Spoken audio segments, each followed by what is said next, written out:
Bismillahirrohmanirrohim. Alhamdulillahi robbil alamin vassalatu vassalamu ala rasulih Muhammad va ala alihi va ashabihi ajma'in. Robbi shrah li sadri va yassir li amri wahlul uqdatan min lisani yafqahu qawli va ba'd. Xo'p. O'tgan darsimizda sizlar bilan namozga tegishli bo'lgan sunnatlarni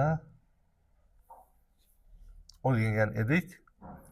Musannif alayhi rahmat qisqagina bu faslda unga tegishli ba'zi odoblarni aytadi, namozni ichidagi odoblarni. Ana undan keyin namozni o'qish kayfiyatiga kirishadilar.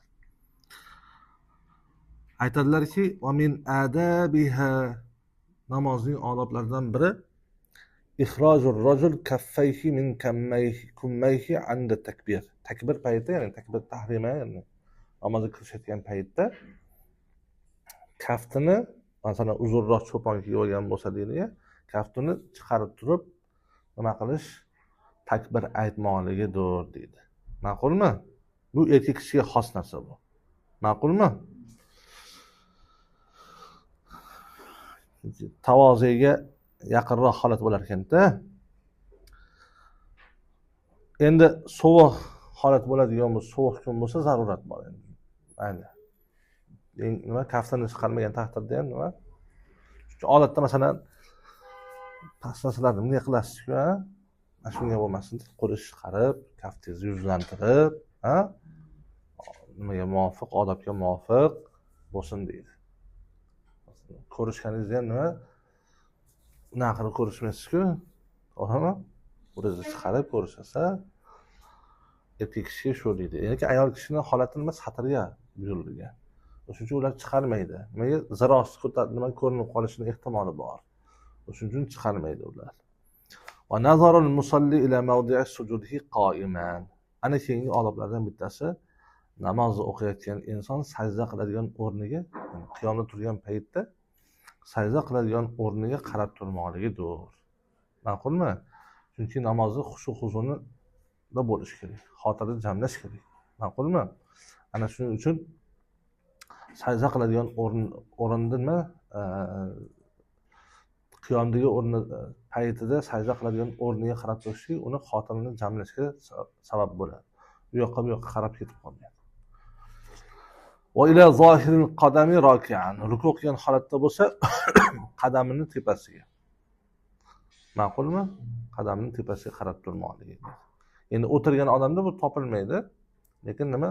Ruku tika turib ruku qilgan odamda topiladi bu narsa. Va ila arnabati anfihi sajidan. Sajda qilganda burnini uchiga qarab turmoqligi. Va ila hijrihi jalisan. Qa'dada o'tirgan paytda qo'yniga, ma'qulmi? Bag'riga qarab turmoqligi. Va ila mankibayni musalliman. Salom berayotgan paytda esa yelkasiga, ikkita yelkasiga qarab, ma'qulmi? Salom bermoqligi odoblardan. Va daf'us su'al masata. Imkon qadar nimani? Savolni, ya'ni yo'talni yo bo'lmasam uzursiz tomoq qirishlar, shon kirib ketadi ichiga. Mana shularni nima? Imkon qadar qaytarish kerak. Ma'qulmi? Chunki behuda uzursiz tomoq qirish, behuda yo'talish ham harfni ifoda qiladi-da. Tushundingizmi? Namozning fosil bo'lishiga sabab bo'lib qoladi. Inshaalloh nima namozni buzadigan amallar bahsida gaplashamiz. Va kazmu famihi 'inda tasa'ul. Esnayotgan paytda deydilar, imkon qadar og'zini yopishga harakat qilish kerak. Birinchi navbatda tishlaringizni o'zi bilan nima qilasiz? Harakat qilasiz yopishga. Uni quvvati yetmaydigan bo'lsa, o'ng qo'lingizda, ba'zi qovullarda chap qo'lni nima zohira bilan nima qiladi? Yopadi degan. Ma'qulmi? Ba'zilar qiyomda turgan paytda, ya'ni amal kasb bo'lmasligi uchun, qiyomda turgan paytda ko'p harakat bo'lmasligi uchun. Qiyomda turgan paytda o'ng qo'lni yopsin. Qiyomdan boshqa paytlarda esa, chunki qiyomdan boshqa paytda qo'l bog'lanmay turadi. Ko'proq qo'l bog'langan joy nimada? Qiyomda bo'ladi namozda, zikr mas'ul bo'lganiga e'tibor. Masalan, sajda, qa'dalarda, masalan, rukularda nima? Chap qo'l bilan yopadi. Ma'qulmi? Endi bu esnashni o'zi yaxshi emas deydilar. Ba'zi bir rivoyatlarda esnashlik shaytondan bo'ladi degan qavullar bor. endi ulamolar tajribasi borki,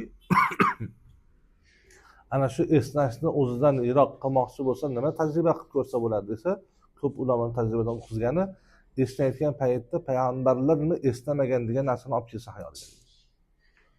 Ma'qulmi? Mana shu holat ko'p bo'ladigan bo'lsa, shuni olib kelsa, inshaalloh esnash yo'qoladi insonda. Ma'qulmi? Wal qiyamu hina qila hayya alal falah. Hayya alal falah deyotgan paytda nima turmoqlik. Namozga hozir bo'lib turmoqlik. Muazzin iqomatda nima hayya alal falah deyotgan paytda nima turmoqlik. Va shuru'ul imam muzqila qad qomatis solah. Ana muazzin qad qomatis solah deyotganda namozga nima imomni kirishmoqligi odoblaridan deydilar. Ba'zi kitoblarda shunday kelgan. Lekin imom Qo'xistoniyda aytadilarki, yaxshi holat bu yerda nima iqomatni to'laqonli oxirigacha aytib bo'lishini muazzinni kutib turish kerak. Keyin undan keyin nima namozga kirishsin. Bunda nima muazzin ham birinchi takbirga ulgurishi nima e'tibori bor deydi. Yordam berish bor bunga ham. Ahsani shu deganlar.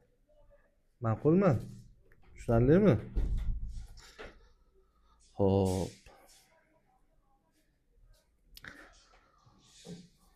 Xo'p, hayya alal falahda turmasdan undan oldin tursa ham bo'ladimi? Joiz. Bu yerda asosan nima? Kechikmasin. Tezroq nima safga turib, niyatini hozirlab, takbiratul uloga nima harakatni tezroq qilsin degan ma'no bor. Ma'qulmi? Tushunarlimi? Xo'p. Ana endi musannif alayhi rahma yuqorida farzlari, shart, rukun, vojiblari, sunnatlari, odoblari haqida bahs qilgandan keyin, ularga tegishli hukmlarni tushuntirgandan keyin, masalalarni anglatgandan keyin, ana endi ularni hammasini jamlab turib, nima namozni o'qish kayfiyatini tushuntiradi endi. Sizlar mana bu shaharda yozilgandek, hozir kirishganimizda tahrimaga tegishli odoblar, qiyom, qa'da, boshqalarda qiroat, shunga tegishli masalalarni o'zini ichiga yozasizlar-da, keyin nima qilasizlar? Ishora qilasizlar. Ya'ni qiyom degan mana bu holat haqida gap ketdi, mana bu holat haqida gap ketdi, mana bu holat haqida gap ketdi. Bu holati sunnat, bu holati farz, bu holati nima? Mustahab. Mana bu holati nima? Odob. Ana shularga ishora qilib nima qilasizlar? Qo'yasizlar. O'tdimi? Masalan, rukuda mutmainnan bo'lish kerak, tasbih aytish 3 marta, bunday bo'lsin, unday bo'lsin degan gaplar gapiradi hozir. Ana shu paytda o'sha 3 marta tasbih aytish nima? Hukmi. Sunnat. Mana bunday nima mutmainnan bo'lishiga nima hukmi? Vojib. Ana shunga ishora qilib nima belgilaysizlar. O'qiyotgan namozingizni qaysi amali sunnat, vojib, qaysinisini mustahab ekanligini yaxshilab bilish kerak. Bilib oling yaxshilab. Tushundingizmi? Xo'p. Faslun fi kayfiyati tarkibi solah. Namozni amalga oshirishning kayfiyati haqidagi fasl. Ya'ni namoz qanday tartibda o'qiladi? Qanday ko'rinishda o'qiladi? Yuqorida uni hukmlarini tushunib oldik, lekin endi o'shini joy-joyiga qo'yish kerak-ku. Qanday tartibda joy-joyiga qo'yamiz? Musannif alayhi rahmat aytadilarki, Hasan ibn Ammar shunday إذا أراد الرجل الدخول في الصلاة أخرج كفيه من كميه ثم رفعهما حذاء أذنيه ثم كبره. Demek kishi dedilar namozga kirishni iroda qiladigan bo'lsa, ikkita kaftini nimadan yengidan chiqargan holatda odob bilan nima qiladi? Namozga kirishadi.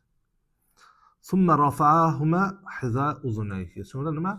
Ikkita qo'lini nima qilar ekan? Erkak kishi quloq barobariga ko'taradi. Ya'ni quloq barobariga ko'taradi deganda bu yerda ibhomlar bor-ku, nomsiz barmoqlar.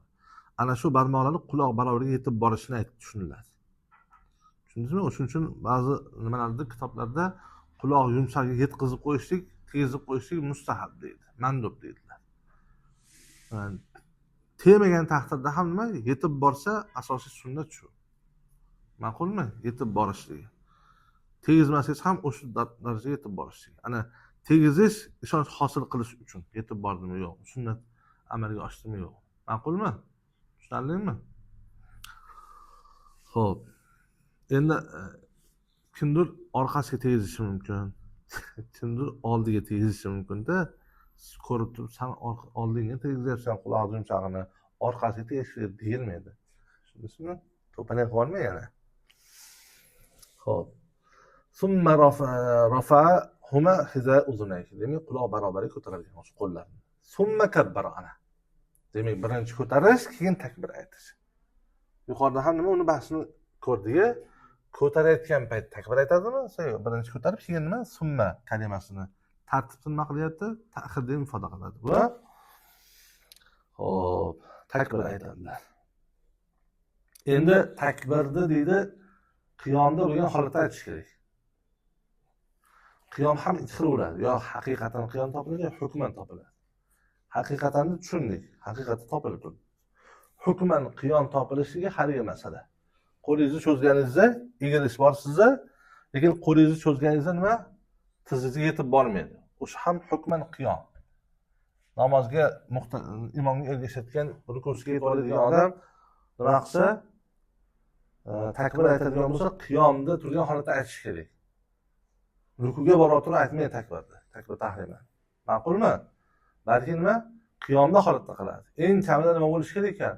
Qo'lingizni cho'zganingizda tizingizga yetib bormaydigan holatda sal egilgan bo'lsangiz ham, o'sha holatda takbir aytsangiz ham o'taveradi shu. Ma'qulmi? Va takbir aytganda odob shuki, bila maddin nawiya, ya'ni tahrimani niyat qilib, namozga kirishganligini niyat qilib, mad cho'zmasdan aytadi. Endi cho'zmasdan aytadi deganda ham ikki xil masala bor. Ya'ni Allohu akbar takbirni tahrimada joriy qilishimiz vojib. Tahrima farz. Tamom. Ya'ni bu tahrima farz degani siz namozga kirishdan oldin sizga muboh bo'lgan, durust bo'lgan ishlarni namoz sababidan o'zga nima joiz qilmasligingiz. Bunga Alloh subhanahu va taologa xolis, Alloh taolaning o'ziga xos bo'lgan nima? Talab ma'nosi yo'q, boshqasi yo'q, xos bo'lgan zikr bilan, xolis bo'lgan zikr bilan kiriladi. Tamommi? Xolis bo'lgan zikr bilan kiriladi. Ammo o'sha tahrimada siz nima? Takbirni joriy qilishingiz vojib. Tushundingizmi? Xuddi yuqorida qunut o'qish vojib, biz o'qiydigan duoni joriy qilishlik sunnat deganimizda. Tushundingizmi? Ya'ni Alloh akbarni siz tahrimada o'ylab qolmang. Tahrima boshqa narsa. O'sha tahrimada Allohu akbar lafzini joriy qilishimiz vojib. Ma'qulmi? Demak, matda ya'ni Allohu akbar kalimasini joriy qilayotganda ikki xil jihat bor. Hushyor bo'lish kerak. Birinchisi, Alloh kalimasida cho'zishlar mumkin emas. Ya'ni avvalda cho'zib bo'lmaydi, ya'ni Alloh ham bo'lmaydi. Allohu akbar. Ya'ni nimadan o'ta mubolag'a qilib olish. Ozonni gapirmayapmiz biz, takbir tahrima haqida gapirishyapmiz. Ya'ni namozga kirayotganda takbirda aytish masalasini gapirishyapmiz. Yo bo'lmasa nima? Allohu deb cho'zib olish. Tushundingizmi? Ikkinchi kalima akbarda akbar. Yo akbar deb yorish. Tushundingizmi? Ma'qulmi? Ana shularda nima bo'lish kerak? Chetlanish kerak deydilar. Ma'qulmi? Shuning uchun agar avvalda Alloh lafzi jalolani avvalida Alloh deb kiradigan bo'lsa namozga, namozi buzuq bo'ladi. Kirgan bo'lmaydi namozga. Ma'qulmi? Namozga kirgan hisoblanmaydi. Agar namozning ichida Allohu akbarlarni asini cho'zib qo'ygan bo'lsa, namozni buzish kerak. Fost bo'ladi, namozdan chiqish kerak. Tushundingizmi? Endi o'rtasida cho'zib qo'ysak-chi, Allohu akbar. Mani alifni mubolag'a tarzida cho'zib yubordi endi bitta.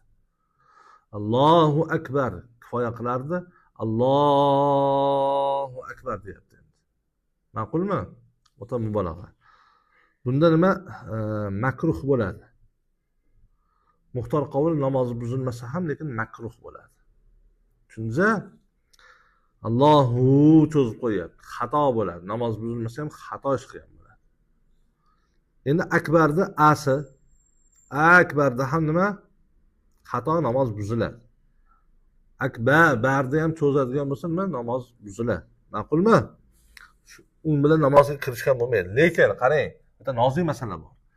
Bu yerda Allohning asini yoki akbarda asini, hamzasini cho'zishni qasddan amalga oshiradigan bo'lsa, Mabsut kitobida keladiki, kufrni xavfi bor deydi. Istifhom qilib qo'ygan bo'ladi unda. Tushundingizmi? Istifhom ma'nosi bo'lib qoladi. So'roq ma'nosini tiqib qo'ygan bo'ladi. Xo'p. Alloh saqlasin. Va yasihhu shuru ana endi namozga kirishish masalasiga ketdi. Namozga kirishayotganda durust bo'ladi, qanaqa lafzlar bilan kirishsa bo'ladi, nimalar bilan kirishsa bo'ladi desa, bikulli zikrin xolisin lillahi taala. Xolis Alloh taolaning o'ziga xolis bo'lgan zikr bilan kirishsa bo'ladi namozga. Ya'ni talab ma'nosi yo'q, shundan xoli bo'lgan zikrlar. Masalan, subhanalloh dedi. Ha? Allohim meni kechir deb kirib bo'lmaydi. Chunki talab bor edi. To'g'ri, u talabni Alloh taoladan o'zgasi qilib bermaydi, lekin bu yerda xolis zikr bas. Tushundingizmi? Insonning talabi ham bor bu yerda. Tamommi? Bismillahirrohmanirrohim. Baraka talabi bor edi. Tabarruklanish, baraka hosil qilish talabi bor. Bu bilan ham bo'lmaydi. Subhanalloh, Allohu a'zam, Allohu a'la, shunga o'xshagan nimalar bo'lsa, lafzlarni kirishsa bo'ladi, ammo kirishish durust, lekin takbirni joriy qilish vojib. Tushundingizmi? Xo'p, va bil farisiya va forscha bilan ham kirsa bo'ladi. Ya'ni forscha deganda aynan fors tili bo'lishi shart emas. Boshqa lug'atlar bilan ham namozga kirsa bo'ladi. Masalan, Alloh buyukdir deb misol uchun deydilar. Lekin nima sharti? In ajaza anil arabiyya. Arab tilida nima talaffuz qilishga tili kelmaydigan bo'lsa. Ma'qulmi? Va in qadira lekin qodir bo'lsa-chi? Qadara. Va in qadara qodir bo'lsa-chi? Arab tilini talaffuz qilishga qodir bo'lsa-chi? Qadara deb o'qiymiz. La yasihhu shuruhu bil farisiyya va la qira'atuhu biha fil asah. Asah qavlda na namozga kirishligi forscha yoki boshqa lug'at bilan, na forscha yoki boshqa lug'at bilan qiroat qilishligi durust emas. Ma'qulmi? Xo'p, bu yerda demak tahrima kelamiz.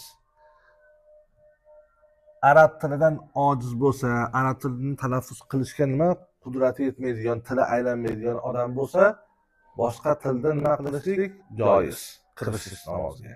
Tamommi? Agar unga qodir bo'lsa, arab tiliga boshqa tildan kirmaydi. Tushundingmi? Ikkinchisi qiroat masalasi. Agar arab tilida talaffuz qilishdan haqiqatda ojiz bo'ladigan bo'lsa, boshqa tilda nima qilishligi joiz. Lekin qodir bo'lsa, joiz emas. Tamommi? Bu yerda Abu Hanifa rahmatullohi alayhidan bir qavl borki, garchi qodir bo'lsa ham arab tilini talaffuz qilishga boshqa tilda qiroat qilsa bo'laveradi degan qavllari bor. Lekin u qavldan qaytganlar. O'shuning uchun fil asoh deb qo'yapti bu yerda. Qodir bo'lgan odam nima qilolmaydi? Qiroat qilolmaydi, boshqa tilda boshqa qilolmaydi. Ma'qulmi? Tushundingmi? Chunki Alloh taolaning kalomi, Qur'on Allohning kalomidir deganimizda uning lafzi ham, ma'nosi ham Allohdan ekanligini tushunadi. Usul fiqhda, aqida masalalarida bahsini topasiz, lohirasi. Summa wada'a yaminahu ala yasarihi. So'ra ana undan keyin takbirda aytib bo'lgandan keyin wada'a yaminahu ala yasarihi tahta surratihi aqbal tahrima. Tahrimadan keyinoq qo'lni tushira boshqa qilmasdan, to'g'ridan to'g'ri o'ng qo'lni chap qo'lning ustiga qo'yib, kindining ostiga qo'yadi. Tushundingmi? Tushunyapsizlar? Bila mahlatin, orasidan nima qilmaydi? Muddat bilan bo'lmaydi. Takbirda aytsizmi? Tezda nima qilish kerak? Orqasini kindikni ostiga qo'yasiz. Tushirib, ozgina muddat kutib, keyin nima qilmaysiz? Bog'lamaysiz. Ma'qulmi? Va namozga kirishadi mustaftihan. Ochgan holida namozni. Namozni endi ichiga kiryapti, ochish kerak uni. Ma'qulmi? Ochgan holida. O'sha istiftoh, duoul istiftoh deydi. U nima desa, va huwa yaqul, mana bunday demoqligi.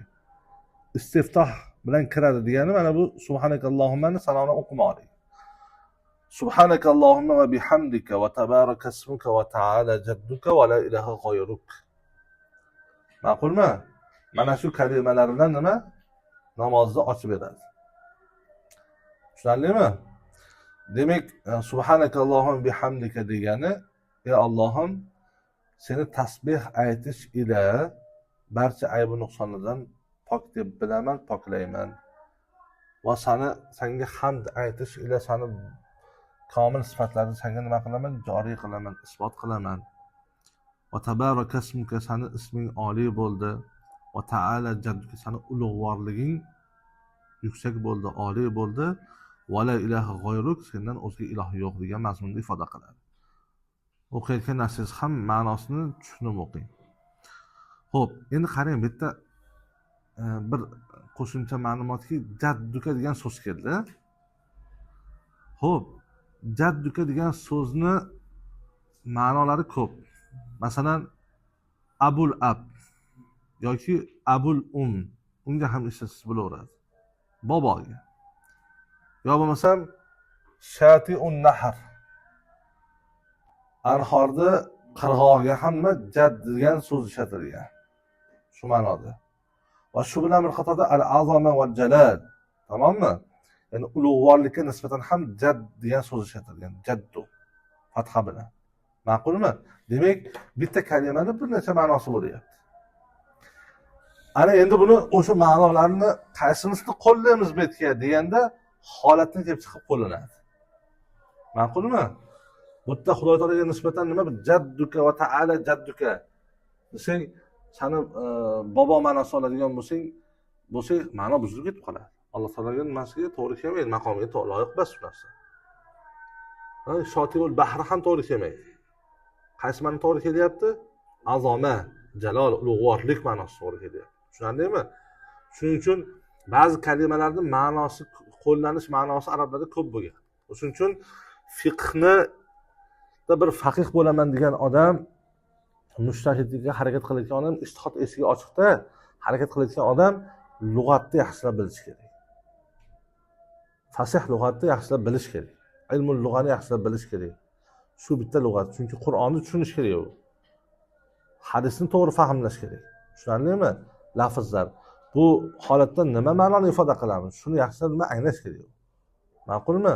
Bo'lmasam birgina nima lug'atni o'zini istava degani tepasida nima bo'ldi? Qaror topdi deb qo'ysa bo'ldi. Shu bilan nima?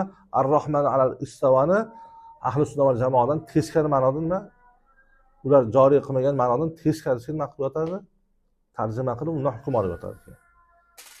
Ma'qulmi? Xo'p. Va yastaftihu kullu muslim. Demak, istiftohda hamma aytadi. Subhan sanoni hamma aytadi. Imom ham, muqtadi ham. Summa ta'awwaza. Ma'qulmi? Xo'p. Ya'ni bu yerda yana bir narsaga e'tibor qilishimiz kerak. Masbuqchi aytadimi desa, degan gap bor bu yerda. Tushundingizmi? Sanoni masbuq aytadimi? Ya'ni masbuq kim edi?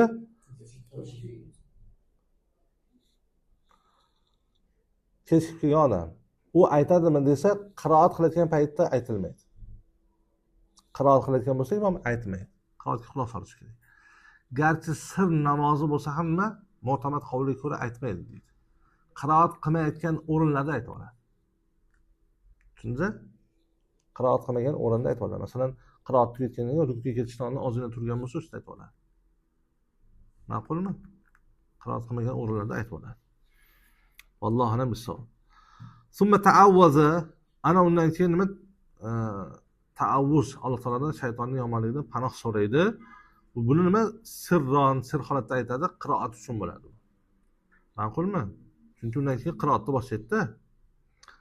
Fayati bihil masbuq. Ana ta'avvuzni masbuq ham keltiradi.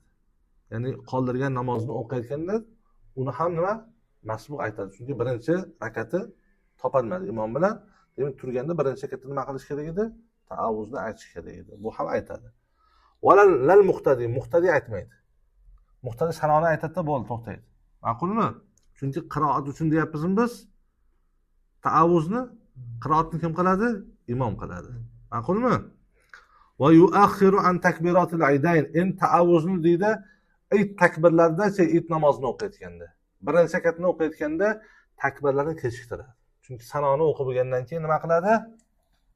Takbirlarda aytiladi-da, keyin qiroatga kirishiladi-da, birinchi rakatda. Tushundingizmi? Shuning uchun ayt takbirlardan kechiktiradi. Summa yusammi sirran, so'ra nima? Sir holatda tasmiya, bismillahirrohmanirrohim deb aytadi. Va bu nima? Tasmiya aytishdi fi kulli rak'atin qabla al-Fatiha faqat dedilar. Har rakatda nima? Fotihadan oldin aytadi deydi. Tushundingizmi? Endi Fotiha bilan Zam surani o'rtasida ham bismillah aytsa bo'ladimi desa, ha, hasan bo'ladi, yaxshi bo'ladi, mustahab bo'ladi. Ma'qulmi? Fotihadan keyin bismillahni aytishligi mustahab bo'ladi degan ekanlar. Ma'qulmi?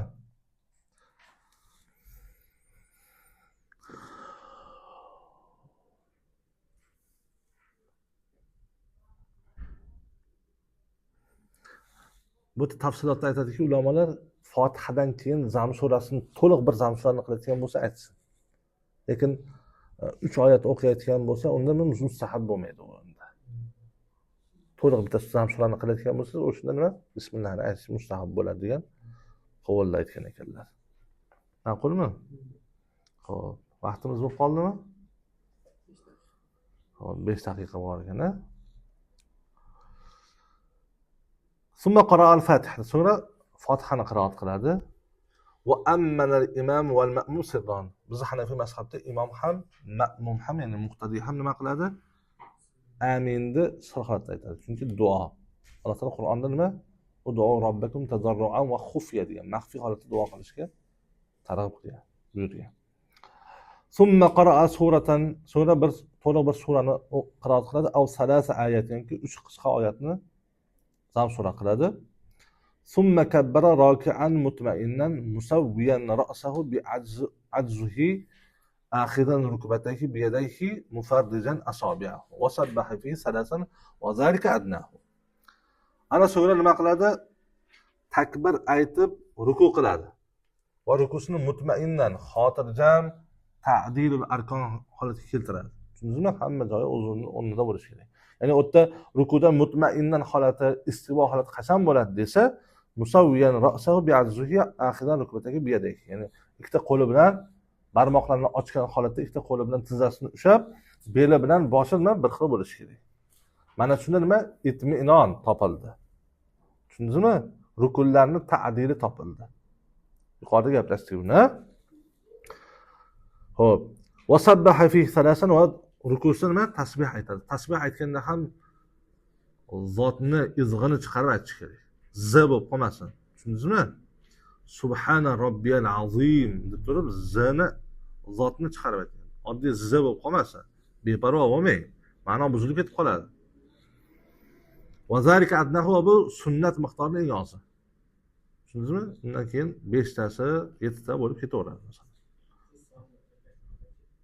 Ha? Istima qilmaydi. Xo'p. Summa rafa'a ra'sahu. Inshaalloh ashdan keyin boshlaymiz ekan nari darsimizga. Xo'p. Subhana robbika robbil izzati amma yasifun va salamun alal mursalin. Valhamdulillahi robbil alamin.